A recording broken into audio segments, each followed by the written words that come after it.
Мы покидаем уютную полянку, давшую нам ночлег.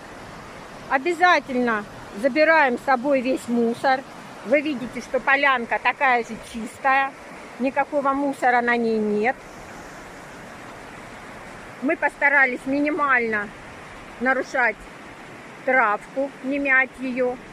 И хочу вам сказать, относитесь бережно к природе, не оставляйте мусор там, где вы отдыхаете. Давайте будем все вместе беречь нашу природу, чтобы она еще долго радовала нас своей красотой.